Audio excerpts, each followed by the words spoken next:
kulan kubadda cagta ay isugu yimaadeen ciyaartooydii hore iyo kuwa weli garoomada ku jira ee ku abtirsada magaca magaalada Marko ee gobolka Shabeellaha Hoose ayaa ciyaar soo dhaweynaya sagootin u sameeyay ciyaaryahan Mukhtaar Mire qabanqaabiyaha kulankan Maxamuud Cabdinuur Meem iyo Salamida Xasan Cabdinuur Geesi xasaas oo ah shakhsiyaadkii ku soo aflaxay garoomada magaalada Marka ayaa sheegay in mar kale ay sarkaan xidigay ay bari daawan jireen xilli sidoo kale ay sheegeen in ay ku faraxsan yihiin soo dhaweynta ay u sameynayaan walaalkood ciyaaryahan Mukhtaar Mire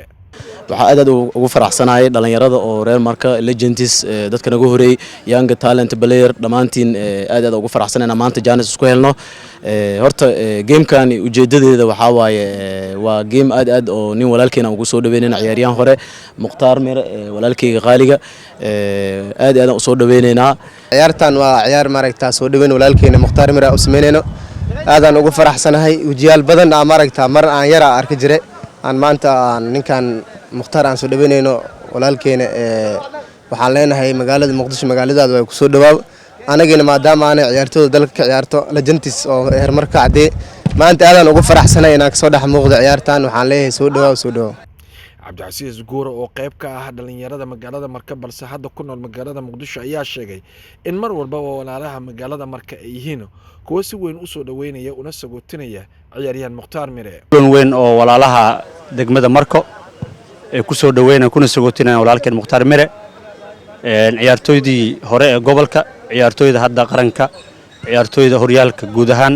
waxa leenahay walaalkeen soo dhawow waa isku wada xirannahay degmada Marka markii laga hadlaayo sidaan isi ka qurux badan marka sajeelna marka insha Allah inaan walaalaha u soo dhaweyno Mukhtaar Maxamed Mire ayaa sheegay in uu ku faraxsan yahay in uu la kulmo ciyaartooydii hore iyo kuwa weli hadda garoomada ku jira isagoo kaga mahad celiyay kulan isugu jira soo dhaweyn iyo sagootin ay ugu sameeyeen garoonka Taya ee magaalada Muqdisho waxa aad ii farxada inaan maanta la kulmo ciyaartoydii hore ee gobolkayga ama magaalada Marka caday aad farxad ii gelinaysaa in yaani maanta ugu soo dhaweeyaan magaalada Muqdisho waliba ay sameeyaan xaflad kubadda oo dhalinyarada dib ugu midoobaan ama dib isku arkayaan raggii hore cuslaaday iyo dhalinyarada kale maanta garoomada ku jiraba marka aad farxad iigu tahay